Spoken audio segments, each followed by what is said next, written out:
The neighborhood was picturesque, the kind of place where kids played on freshly mowed lawns, and every house looked like it belonged on a postcard. But beneath the charming facade lurked a powerful HOA that ruled the community with an iron fist. Their reputation?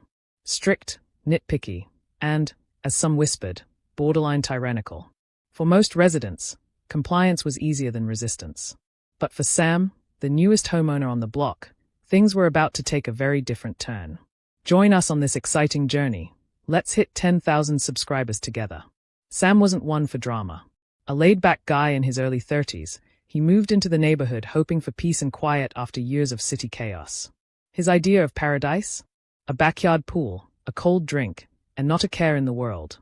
So when he finished building his dream pool, complete with sleek tiles and twinkling lights, he thought he'd finally achieved it. That was until Karen showed up. Karen, the self-proclaimed queen of the HOA, didn't just knock on his door, she stormed it like a hurricane. A clipboard in hand and a smirk plastered across her face, she didn't bother with small talk. "Your pool," she said, eyeing it as if she were appraising property that belonged to her. "It's lovely. I assume you've reviewed the community pool sharing guidelines." Sam blinked. Pool sharing guidelines? He hadn't heard of any such thing. Karen, apparently sensing her moment, leaned in with a conspiratorial tone. "You see, we like to foster a sense of community here. It's only fair that everyone has access to amenities like this." She gestured grandly at the pool as if declaring it public property. Sam chuckled, assuming it was a joke. "Sorry, Karen, but this is my pool. Private property." Her smile tightened. "Oh, we'll see about that." That was the moment Sam realized his peaceful new life might not be as quiet as he'd imagined. The first sign of trouble came just days after Karen's visit. A formal notice from the HOA arrived in Sam's mailbox, stamped with the HOA logo and Karen's signature. The letter stated that his pool violated a newly enforced community ordinance requiring private amenities to be made accessible to neighbors upon request. Sam couldn't believe it. It was absurd. Since when could an HOA dictate how he used his private property? He decided to ignore the letter, chalking it up to Karen's overzealous nature. But ignoring Karen turned out to be a mistake. Soon after, Sam began receiving daily notices, each one more ludicrous than the last. One claimed his pool tiles reflected too much sunlight and posed a visual nuisance to passing neighbors. Another fined him for having pool floats that were deemed not aesthetically aligned with the community's theme. Karen wasn't working alone, either. Bob, the HOA treasurer, became her enforcer, walking around the neighborhood with his trusty measuring tape and clipboard. He inspected Sam's property from the street, jotting down notes and occasionally snapping photos. Once, Sam caught him peering over the fence, muttering something about fence height regulations. Meanwhile, the community began to take sides. A few neighbors sympathized with Sam, quietly sharing their own grievances about Karen's rule. "She's been doing this for years," whispered Amanda, the elderly widow next door. "Once, she fined me because my bird feeder didn't match my shutters." But others, too scared to cross Karen, sided with the HOA. Rumors began to circulate that Sam was anti-community or even selfish for not sharing his pool. Fed up, Sam decided to confront Karen directly. He attended an HOA meeting, hoping to clear the air and resolve the issue amicably. The meeting, held in a sterile, overly decorated clubhouse, was packed. Karen sat at the head of the table, flanked by Bob and Lisa, the HOA secretary, who was busy typing every word Karen uttered into the minutes. When Sam brought up the absurdity of the pool sharing rule, Karen's expression hardened. "The rules are the rules," she said, her voice dripping with smug authority. "And as a member of this community, you're expected to follow them." Sam countered calmly, pointing out that the bylaws didn't actually mention pool sharing at all. Karen's face reddened, and she quickly moved on to accuse him of multiple violations, from improper landscaping to unauthorized pool parties. The room filled with murmurs as Karen turned the meeting into a spectacle of public shaming.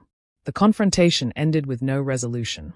Instead, Karen issued him a final warning: comply or face escalating fines. Sam left the meeting frustrated but determined. He wasn't going to let Karen bully him into submission. However, he also realized that this was no longer about the pool. It was about power, and Karen had no intention of backing down. The tension between Sam and Karen quickly escalated into a neighborhood spectacle. Karen's tactics became increasingly ridiculous, almost as if she was competing in an HOA Olympics for most absurd rule enforcement. One morning, Sam woke up to find a new HOA notice duct taped to his front door. This one accused him of creating a dangerous environment because the gentle sound of water cascading from his pool's fountain was distracting to drivers. As if that wasn't enough, Karen began deploying her loyal minions to patrol Sam's property. Bob, the treasurer, was spotted on multiple occasions walking suspiciously close to Sam's fence with a decibel meter, supposedly measuring the sound level of Sam's backyard conversations. Lisa, the secretary, took it upon herself to document any unauthorized gatherings at Sam's house, which in reality were just his friends coming over for a quiet swim. One particularly memorable day, Sam caught Bob trying to measure the height of Sam's pool fence. Standing on a stepladder, Bob leaned precariously over the edge, only to lose his balance and tumble directly into Sam's pool.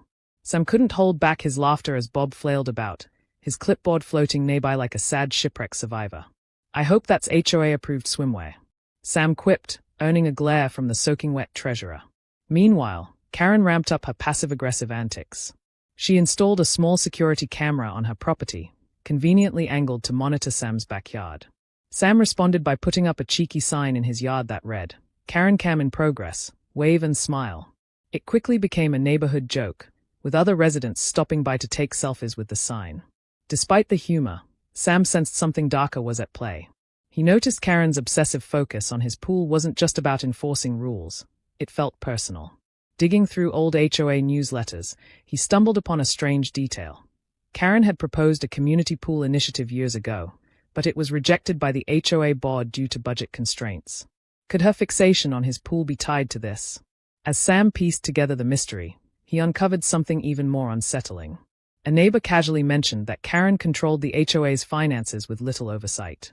Curious, Sam requested access to the HOA's financial records, which, by law, he was entitled to review. Predictably, Karen refused, citing privacy concerns. This only fueled Sam's suspicion that something wasn't right. The emotional toll of the feud began to weigh on Sam. While he tried to maintain his sense of humor, the constant surveillance and petty fines made him feel like a prisoner in his own home. A late-night knock on his door revealed another fine, this time for excessive pool illumination, claiming his string lights were disturbing nocturnal wildlife.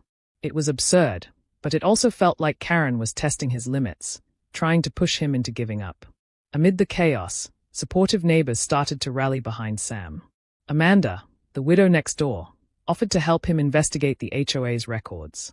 A few other residents began sharing their own stories of Karen's overreach, from unjust fines to mysteriously missing HOA funds. It was clear Karen had been using her position for years to manipulate the community, and Sam's pool was just the latest target. Fueled by determination and a growing sense of responsibility to his neighbors, Sam decided it was time to fight back. But he knew he had to be smart about it. Karen was watching his every move, and she wasn't about to let her reign go down without a fight. Sam realized that confronting Karen head-on wouldn't work. She thrived on drama and wielded her authority like a weapon. If he wanted to win, he'd need a plan, one that was both clever and, in true Sam fashion, a little humorous. The first step was to dig deeper into the HOA bylaws. Late one night, armed with coffee and determination, Sam pored over the dense legal jargon. It wasn't long before he discovered a loophole. While the HOA could impose rules, they couldn't retroactively apply them to private property unless explicitly stated in the original agreement. In short, Karen's so-called pool-sharing rule was completely unenforceable. Armed with this knowledge, Sam knew he had leverage. Next, Sam decided to take the fight public. He reached out to neighbors who had voiced their frustrations with Karen, organizing a secret meeting at Amanda's house. Over cookies and lemonade, the group brainstormed ways to challenge Karen's authority. They decided on a two-pronged approach: expose Karen's corruption and rally the neighborhood to demand reform. To build his case, Sam and Amanda began investigating the HOA's finances. Using old newsletters and tips from disgruntled residents, they pieced together a troubling pattern. Karen had been funneling HOA funds into personal expenses, including landscaping her own yard and even purchasing a hot tub. The evidence wasn't just damning, it was explosive. At the same time, Sam started to subtly push back against Karen's antics in ways that highlighted her absurdity. He decorated his backyard with over-the-top, HOA-compliant ornaments, including a giant inflatable flamingo wearing sunglasses. Karen, predictably, issued him a fine for visual distractions, which only made her look ridiculous to the growing number of neighbors siding with Sam. But the real turning point came when Sam decided to host a community pool day. He invited everyone in the neighborhood, except Karen and her loyal cronies. Dozens of neighbors showed up, bringing food, drinks, and inflatable floats. The event wasn't just a hit, it was a statement. People were tired of Karen's oppressive rule, and the sense of camaraderie at the party proved that the neighborhood didn't need an overbearing HOA to foster community spirit. Karen, of course, wasn't going to let this go. She stormed over during the party, clipboard in hand, threatening to issue fines to everyone in attendance.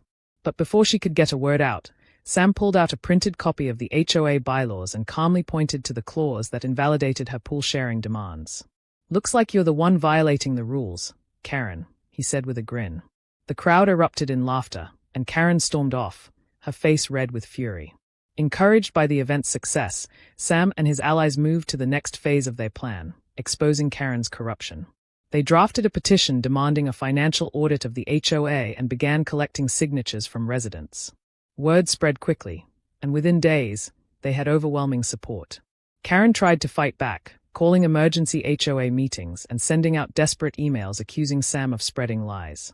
But the tide had turned. Her once loyal supporters were starting to question her leadership, especially as rumors of her financial misdeeds gained traction. The final blow came when Sam submitted the financial evidence to the HOA board and local authorities. The proof was undeniable. Karen had been using HOA funds for personal gain for years. The revelation sent shockwaves through the neighborhood, and even Karen's staunchest allies abandoned her. With Karen's power crumbling, Sam and his neighbors seized the opportunity to push for change. They proposed new leadership, more transparency in HOA operations, and the removal of arbitrary rules. The neighborhood, united for the first time in years, voted overwhelmingly in favor of the reforms. For the first time in months, Sam felt a sense of relief. The fight wasn't over yet, but the balance of power had shifted. Karen's iron grip on the community had been broken, and Sam's clever, calculated actions had sparked a neighborhood revolution. The big showdown arrived during a highly anticipated HOA meeting. Word had spread about Karen's questionable leadership and misuse of funds, and nearly every resident showed up, packing the usually empty clubhouse. Karen sat at the head of the table, flanked by her cronies Bob and Lisa, her face strained as she tried to project authority. Sam, calm but resolute, sat among the crowd, holding a thick folder of evidence he'd spent weeks compiling. The meeting began with Karen attempting to stick to the agenda, mostly mundane topics like trash pickup schedules and mailbox maintenance. But as residents began raising concerns about the HOA's recent actions, it quickly became clear this wasn't going to be an ordinary meeting. "Karen," Amanda stood and said in a steady voice, "we've got some serious questions about the HOA's finances. Specifically, about some of the recent expenditures." Murmurs rippled through the crowd as Karen tried to dismiss the question. "All expenses have been properly documented. Let's move on." But Sam wasn't about to let her off the hook. "If that's the case, Karen, you won't mind if I share what I found in the financial records." The room went silent as Sam stood and walked to the front, holding up copies of receipts and bank statements. He began detailing how HOA funds had been used for Karen's personal landscaping, a hot tub for her backyard, and even a family vacation under the guise of a community enrichment trip. Gasps filled the room as Sam laid out the evidence, slide by slide, showing each transaction. Karen's face turned a deep shade of red, her composure slipping. "You're lying," she blurted out, her voice shaking. "This is all fabricated." Sam remained calm, handing out copies of the documents to the residents. "These aren't my words, Karen. These are official records. Anyone can see for themselves."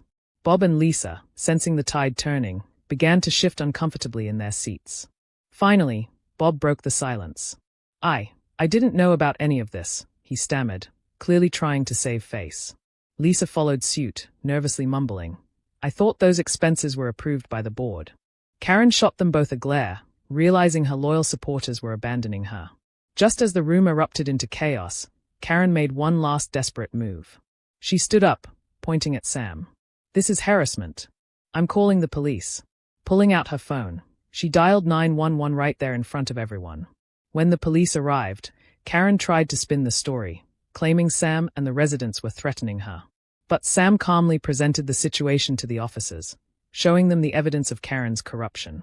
The police, clearly unimpressed by Karen's theatrics, determined there was no threat and left after warning her to stop wasting their time. The final nail in the coffin came when Amanda stepped forward with the signed petition calling for Karen's removal. "The community has spoken," she declared. "We demand your resignation." The room erupted into applause, with residents cheering and voicing their agreement. Karen, now visibly shaken and out of options, tried to regain control. "You can't do this. I'm the president," she shouted, but her voice was drowned out by the crowd. Finally, realizing she was defeated, Karen stormed out of the room, slamming the door behind her. The meeting ended with the residents voting to remove Karen from her position and begin the process of restructuring the HOA. For the first time in years, the neighborhood felt a sense of unity and hope. Sam, though exhausted, felt a wave of relief. The battle was over, and the oppressive reign of Karen had finally come to an end. In the days following the dramatic HOA meeting, the neighborhood felt like a completely different place. Karen's resignation sent ripples through the community, and the changes came fast. The remaining HOA board members, Bob and Lisa, quickly stepped down as well, realizing their roles in Karen's mismanagement had made them complicit. A temporary leadership committee was formed, with Sam and Amanda among its members, tasked with rebuilding the HOA from the ground up. The first order of business was to conduct a formal audit of the HOA's finances. The audit confirmed everything Sam had uncovered, and then some. Karen's years of unchecked power had left the HOA nearly broke, with funds wasted on personal luxuries and frivolous fines. The revelations only strengthened the community's resolve to ensure such corruption would never happen again. Sam, who had never intended to get involved in neighborhood politics, found himself at the forefront of the movement for change. With Amanda's help, he drafted new bylaws emphasizing transparency, fairness, and the limits of HOA power. Rules like the absurd pool sharing ordinance were struck down, and new checks and balances were introduced to prevent anyone from wielding unchecked authority. The neighbors began to rally together in a way they never had before. People who had previously avoided each other out of fear of HOA scrutiny were now openly chatting, sharing ideas, and even organizing casual get-togethers. Sam's backyard became a hub for community events, from summer barbecues to movie nights by the pool. The inflatable flamingo, once a humorous jab at Karen's nitpicking, became an unofficial mascot for the neighborhood's newfound unity. Karen, meanwhile, faded into obscurity. Rumor had it she'd moved to another town, though some joked she was probably trying to start a new HOA somewhere else. Her departure was met with relief and a touch of schadenfreude, but no one missed her. For Sam, the resolution wasn't just about the victory, it was about the journey. He reflected on how a simple desire to enjoy his backyard pool had turned into a battle for fairness and integrity. What started as a frustrating, almost laughable conflict had transformed him into a leader and, unexpectedly, a friend to many of his neighbors. One evening, as the sun set over the neighborhood, Sam lounged by his pool with Amanda and a few other neighbors. They laughed and reminisced about the ordeal, marveling at how much had changed. Amanda raised her glass and grinned. To Sam, the man who fought the HOA and won. Sam chuckled, raising his glass in return. To the neighborhood, he said, glancing around at the smiling faces. We're better together. As the group toasted, the soft glow of the pool lights reflected in the water, a serene reminder of everything they'd overcome. Sam leaned back, finally at peace, knowing that his once troubled neighborhood had transformed into the kind of community he'd always hoped for. The pool, once a symbol of conflict, had become the heart of a united, thriving neighborhood, and Karen was just a distant memory. Don't forget to like this video, share it with your friends and family, leave a comment to let us know your thoughts, and hit that subscribe button along with the notification bell so you never miss out on our latest and most exciting stories. We're here to keep you entertained.